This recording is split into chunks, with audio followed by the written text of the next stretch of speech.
Welcome to another episode of Conversations, a weekly program where we interview different guests from the U of O campus and local community.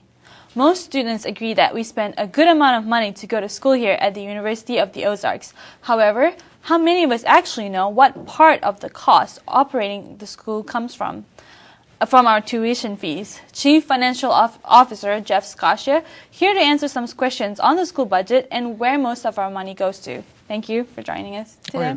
So I was curious, when we pay our school fees every year, how much of that money actually goes towards educating us? Well, that's a somewhat complicated question, but the school has three main sources of revenue, and that is tuition fees from students, and that would include their room and board fees as well. We have support that we draw down from our endowment, and we have annual giving, which is our fundraising and our donors making gifts to the school on an annual basis. And those funds, as they are collected, are then put into the educational product and environment here on campus to provide services to students. The students' tuition and fees make up approximately 70% of the total revenues. So for every dollar spent on running the school, the students are paying 70 cents of that. The one thing I think you can also take a look at is that that covers our annual operations of the school. If you take a look around our campus at all the buildings and things like that, a lot of that was provided by gift money through the years and fundraising efforts. And so those buildings are here, and they were built because of our donors'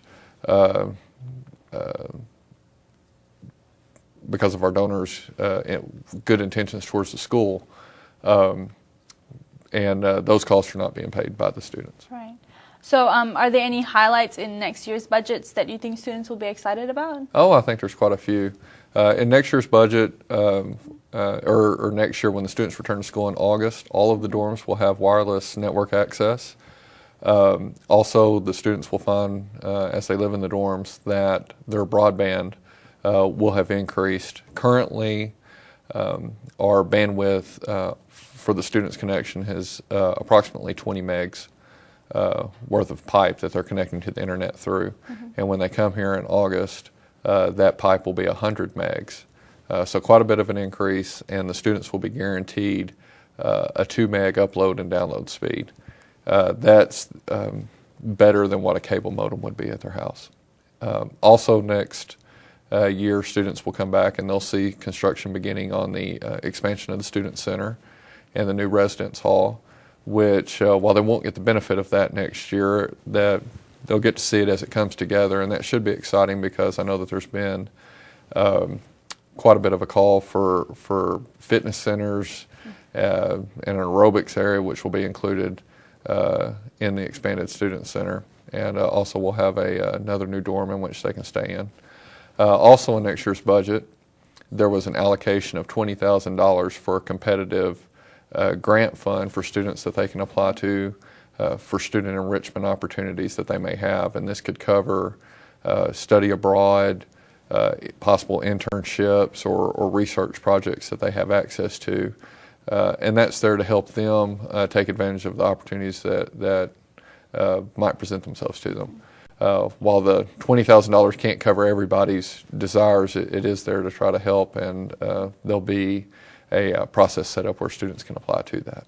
Yeah, I think the $20,000 is really good, because especially if students want to do internships, and like in this major at least, a lot of the internships are not paid, so at least with stuff like that, I think that would be a really good thing to help. A lot of students often complain that it costs too much to go to school here. How would you justify that, especially when we can go to a government school or a public school and get cheaper education? Well, I think that the question you have there is more a question about a purchase decision. Our school is very unique in that we have a small enrollment and a real family type atmosphere on campus due to our size, and that's very unique when you look at other school settings. And that sets us apart because of that small size. The students have the benefit of being able to do things a little bit earlier, maybe in some cases, such as in the radio and TV section. I know early in their major studies, they have access to using the equipment. If there's projects on campus, such as the theater department, if there's a play going on, freshmen and sophomore oftentimes act in those plays as well. And those are just a few examples of situations where students have had access to something that maybe at a larger institution they might have to wait till they're an upperclassman. If you compare that environment to a larger school, in both instances, for example, they're going to have a library, and they're going to have a theater on campus, and we have to have that, and a lot of times those costs are going to be approximately the same, but we have a smaller student body to contribute to the means to provide that. And so I think when you look at that, you have to look at the learning environment that the students are in and the support that they get from our faculty, from the staff that's here on campus, and the access to those things that they have. In the end, it's a purchase decision like anything else would be. That's the environment that I want to be in. You can liken it to when spring break comes up, you might decide to take a trip to Memphis, or you might decide to take a trip to New York City. Both of them are trips, but the experience is going to be different, and the cost for the two would also be different. Yeah, well, that's a good point. So how much money does the school actually give out to students in scholarship every year? Okay.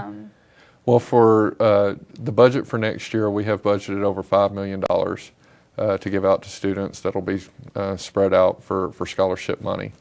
On average, a student that attends the University of the Ozarks, they receive scholarships that are approximately 42% of their tuition. And that's going to vary by student. Some of them will receive a little more, some of them will receive less than that, but on average, that's what it comes out to be.